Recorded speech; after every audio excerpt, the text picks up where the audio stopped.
오늘은 프랑스 현대문학의 거장 2014년 노벨 문학상 수상 작가 파트릭 모디아노의 대표작 미싱 퍼슨에 대해 이야기해 보겠습니다.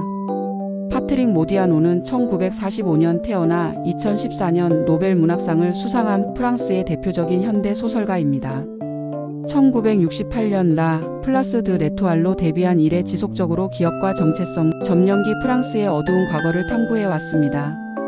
그의 작품들은 특히 제2차 대전 중 독일 점령하의 프랑스라는 역사적 배경 속에서 개인의 기억과 존재에 대한 철학적 성찰을 담아냅니다.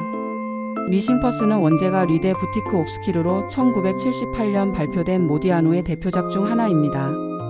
같은 해 곤쿠르상을 수상한 이 작품은 기억상실증에 걸린 주인공이 자신의 과거를 찾아가는 과정을 그린 일종의 정체성 탐정 소설입니다. 모디아노 특유의 몽환적이고 애매모호한 문체로 써진 이 소설은 개인의 기억과 역사의 기억이 어떻게 서로 얽혀 있는지를 보여줍니다. 작가는 이를 통해 현대인의 소외감과 실존적 불안, 그리고 과거와 현재 사이의 복잡한 관계를 깊이 있게 탐구합니다. 특히 전후 프랑스 사회의 집단적 기억상실과 개인의 정체성 상실을 겹쳐놓으며 역사와 개인사의 상호작용을 예리하게 포착해낸 작품으로 평가받습니다. 기억을 잃은 남자기 롤랑이 파리의 한 탐정사무소에서 깨어나는 것으로 이야기는 시작됩니다. 그는 8년 전 심각한 교통사고를 당한 후 완전한 기억상실증에 걸려 자신이 누구인지, 어디서 왔는지, 무엇을 했는지 전혀 기억하지 못합니다. 롤랑의 유일한 단서는 주머니에서 발견된 몇 장의 사진과 주소가 적힌 쪽지들 뿐입니다. 그는 자신을 고용한 탐정 위베르 디브레이유의 사무소에서 조수로 일하며 다른 사람들의 실종자를 찾는 일을 해왔습니다. 하지만 정작 자신의 정체성은 여전히 수수께끼로 남아 있었습니다.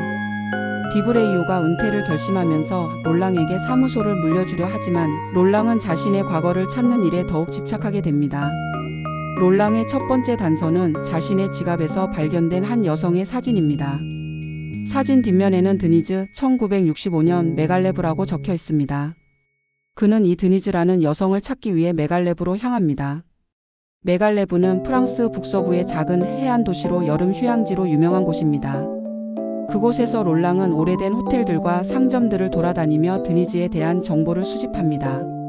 한 오래된 카페에서 나이든 카페 주인은 그 여성을 기억한다고 말하며 그녀가 1960년대 중반 매년 여름 메갈레브를 찾았던 파리지엔느였다고 증언합니다. 하지만 그녀에 대한 더 구체적인 정보는 얻을 수 없었습니다.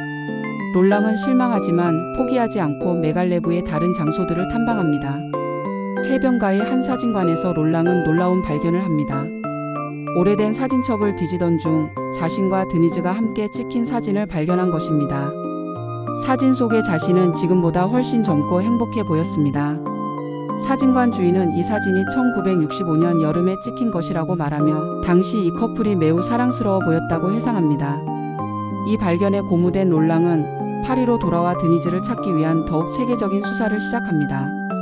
그는 1960년대 중반 파리의 전화번호부들을 뒤지고 당시 메갈레브로 여행을 갔을 만한 사람들의 명단을 작성합니다.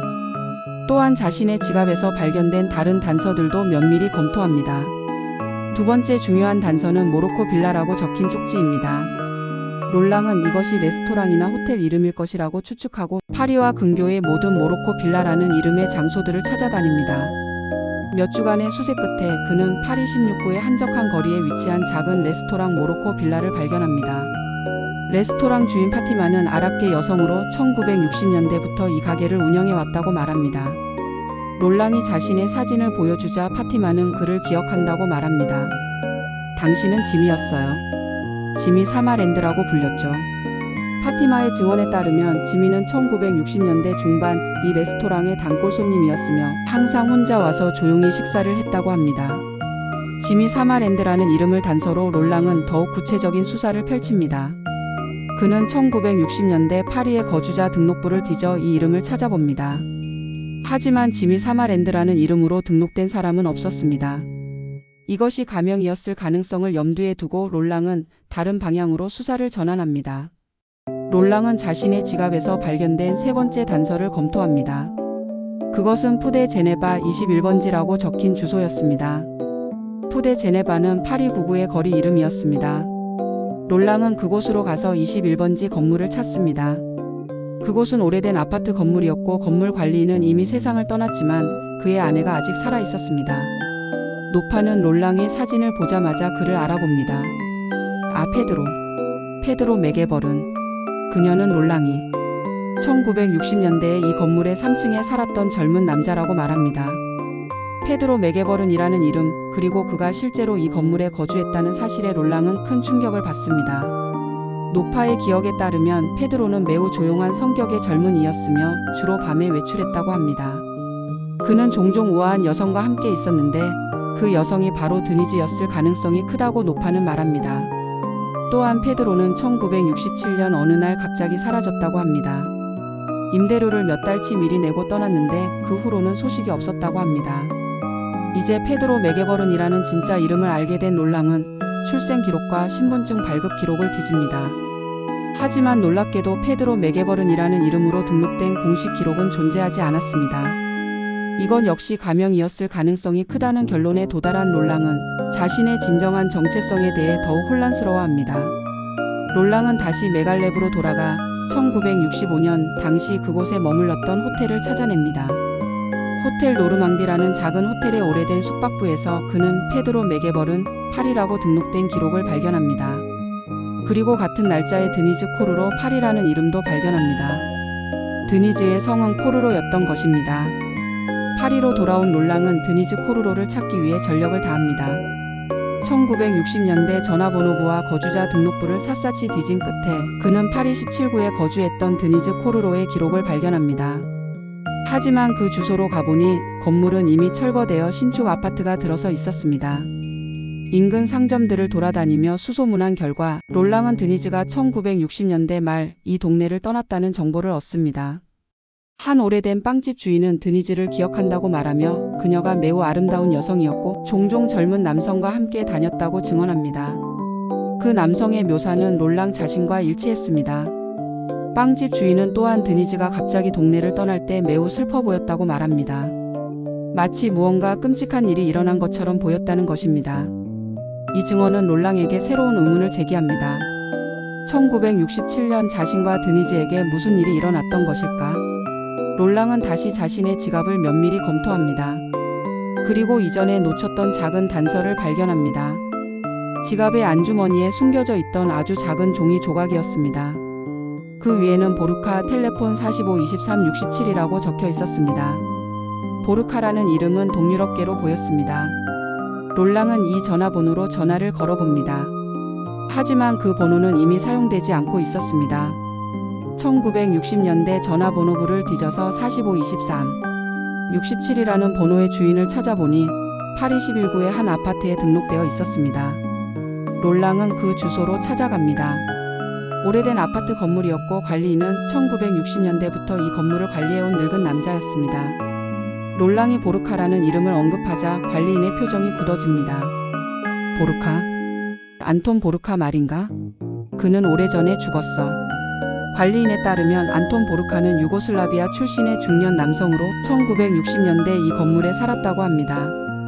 그는 1968년 어느 날 자신의 아파트에서 총상을 입은 채 발견되었다고 합니다.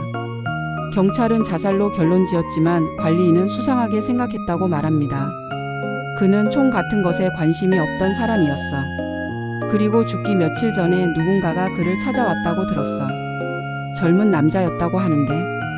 관리인은 롤랑을 의미심장하게 바라봅니다. 롤랑은 보르카의 죽음에 대한 경찰 기록을 찾아봅니다. 1968년 4월 안톤 보르카의 사건 파일을 구해서 읽어보니 흥미로운 사실들이 드러납니다. 보르카는 제2차 대전 중 유고슬라비아 저항운동에 참여했던 인물이었고 전후 프랑스로 망명해 왔다고 기록되어 있습니다.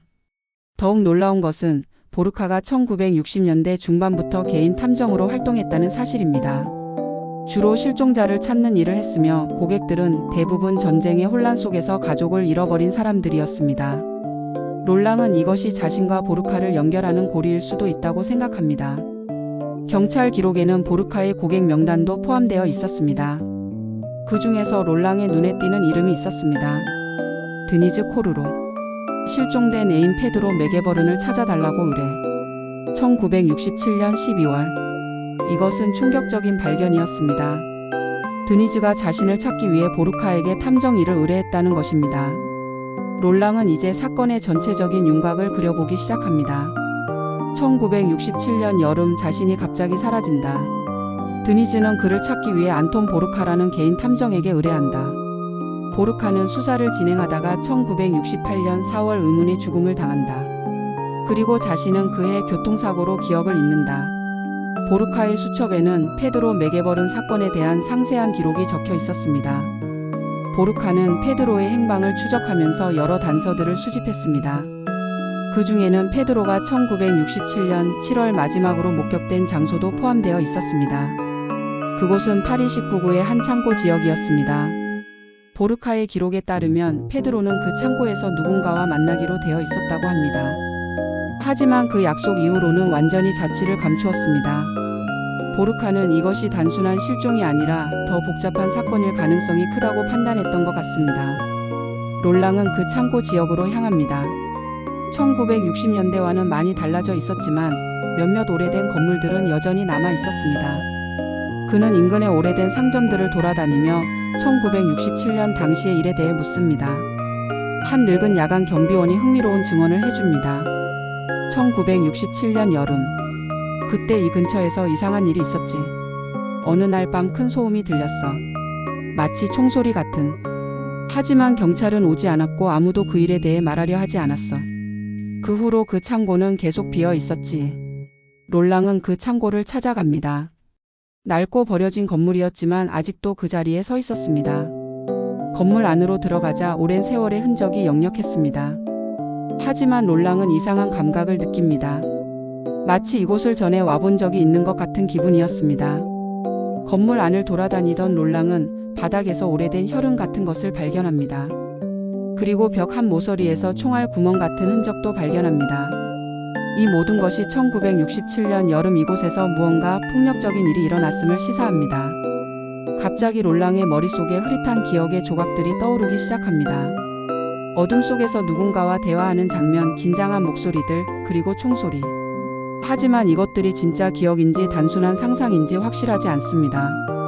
부동산 기록을 뒤진 결과 그 창고는 소시에테 임포트 엑스포트라는 회사가 임대하고 있었다는 것을 발견합니다.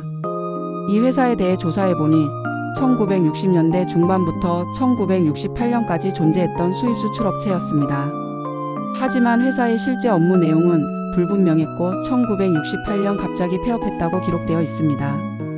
상업등기부에 따르면 대표자는 알렉산드르 바이에라는 인물이었습니다.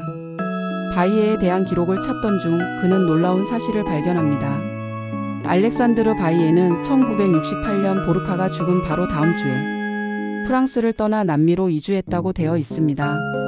드니즈의 행방을 추적한 롤랑은 그녀가 1968년 니스로 그 후 스위스로 이주했다는 것을 알아냅니다. 제네바 근처의 작은 마을에서 드니즈를 만난 롤랑은 마침내 진실을 듣게 됩니다. 당신의 진짜 이름은 크리스토프 슬라빅입니다. 드니즈가 마침내 진실을 털어놓기 시작합니다. 당신은 체코슬로바키아 출신이었어요. 1956년 헝가리 봉기 이후 서방으로 망명해 왔죠. 프랑스에 와서는 페드로 메게버른이라는 가짜 신분으로 살았어요. 드니즈의 설명에 따르면 크리스토프는 동유럽 출신 망명자들의 비밀 네트워크에 속해 있었다고 합니다. 1967년 여름 그는 중요한 임무를 맡았습니다. 동유럽에서 넘어온 어떤 문서를 안전한 곳으로 옮기는 일이었습니다. 하지만 그 문서를 노리는 다른 세력들이 있었습니다. 창고에서의 만남은 함정이었다고 합니다. 바이에가 이끄는 그룹이 문서를 빼앗으려 했고 그 과정에서 총격전이 벌어졌습니다. 크리스토프는 부상을 입었지만 간신히 탈출했습니다. 하지만 그 후로는 완전히 자취를 감추었습니다. 그 문서는 제2차 대전 중 나치 부역자들의 명단이 포함되어 있었다고 드니즈는 설명합니다. 특히 프랑스에서 활동했던 부역자들의 비밀스러운 정보들이었습니다. 바이에는 자신의 과거가 드러나는 것을 막기 위해 문서를 없애려 했던 것입니다. 메갈레브의 등대 근처 바이틈에서 롤랑은 20년 전 자신이 숨겨둔 방수 상자를 발견합니다. 그 안에는 바이의 진짜 이름이 포함된 나치 부역자 명단이 들어 있었습니다. 롤랑은 문서들을 역사연구소에 기증하기로 결심합니다. 몇 달 후 바이에는 아르헨티나에서 체포되어 프랑스로 송환됩니다. 롤랑은 재판에서 증인으로 출석하여 바이에의 범죄를 입증하는 데 도움을 줍니다. 바이에는 결국 유죄 판결을 받고 종신형을 선고받습니다. 재판이 끝난 후 롤랑은 한결 가벼운 마음으로 일상으로 돌아갑니다. 그는 이제 진정으로 과거와 화해할 수 있게 되었다고 느낍니다. 기억을 되찾는 것이 항상 행복한 일은 아니지만 진실을 아는 것이 무지 속에 사는 것보다는 낫다는 것을 깨달았습니다. 나는 기 롤랑으로 살아가려고 해요. 크리스토프 슬라빅은 1967년 그날 밤 죽었어요. 지금의 나는 새로운 사람이에요. 롤랑은 드니즈에게 이렇게 말합니다. 파리로 돌아온 롤랑은 탐정 사무소를 계속 운영하기로 합니다. 하지만 이제는 단순히 실종자를 찾는 일이 아니라 잃어버린 기억과 정체성을 찾는 사람들을 돕는 일에 더 집중합니다. 자신의 경험이 그런 사람들에게 도움이 될 수 있다고 생각하기 때문입니다. 소설은 롤랑이 새로운 의뢰인을 맞이하는 장면으로 끝납니다. 한 젊은 여성이 사무소에 들어와서 자신의 잃어버린 아버지를 찾아달라고 부탁합니다. 롤랑은 그녀의 이야기를 들으며 또 다른 미스터리의 시작을 예감합니다. 하지만 이번에는 두렵지 않습니다. 오히려 기대가 됩니다. 다른 사람의 잃어버린 기억을 찾아주는 것이 자신의 새로운 소명이라고 느끼기 때문입니다. 이렇게 롤랑의 정체성 찾기 여행은 끝이 나지만 동시에 새로운 시작이기도 합니다. 그는 더 이상 잃어버린 사람이 아니라 잃어버린 것들을 찾아주는 사람이 되었습니다. 본 영상에서 사용된 책의 내용은 저작권법상 공정 이용을 목적으로 인용되었습니다. 영상의 핵심 내용은 책 내용의 요약이나 비평이며 원작 전체를 대신할 수 없습니다. 저작권 소유자의 요청이 있을 경우 즉시 조치를 취하겠습니다.